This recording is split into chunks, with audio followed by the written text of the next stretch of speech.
মানে ও ছিল বিএসএফের মন্ত্রী, স্বরাষ্ট্র দপ্তরের প্রতিমন্ত্রী।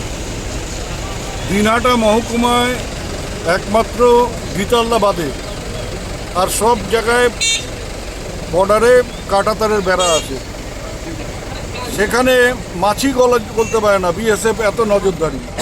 তারপরে যদি কোথাও কোনো অনুপ্রবেশ ঘটে থাকে তার জন্য পুরোপুরি বিএসএফ দায়ী। এবং ওই যে বিএসএফের যে মন্ত্রী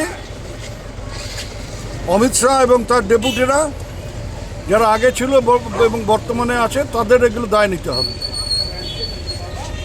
বিএসএফ যেভাবে সাধারণ মানুষের ওপর জুলুম করে, আজকে কয়েকদিন ধরে নাজিরার টুয়ে ছোটো কারো যারা মানুষ ঘর থেকে বেরোতে পারে না, তাদের বাজারে আসতে গেলে প্রতি পদে পদে বিএসএফ চেক করছে, তাদের আটক করছে, তাদের কার্ড দেখছে, নানাভাবে তাদেরকে হেনস্থা করা হচ্ছে।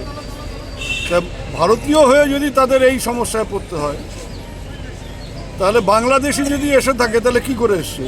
বিএসএফের সাথে লাইন করে এসছে। আর ও বলছে যে তৃণমূলের লোক নেতাদের সাথে, তো তৃণমূলের সাথে বিএসএফের তো খাতির নেই। বিএসএফের সাথে যদি খাতির থাকে তাহলে তো বিজেপির লোকেরা আছে। আর নিশীথ প্রামাণিকের পেছনে কতগুলো বিএসএফ ছিল, ওদের 4 আনা 8 আনা নেতাদের পেছনেও বিএসএফ ছিল। সেই বিএসএফগুলো কাজে লাগিয়ে অনুপ্রবেশ বন্ধ করলে না কাজ দিত। এসব ভাওতাবাজি কথা বলে কোনো লাভ নেই। বিজেপি কিচ্ছু করেনি। গত 5 বছরে বিজেপি কুচবিহারের জন্য একটা কাজ করেছে, সেটা হচ্ছে নিশীথ প্রামাণিকের হেয়ার স্টাইলটাকে ভালো করে দিয়েছে, আর কোনো কাজ করেনি।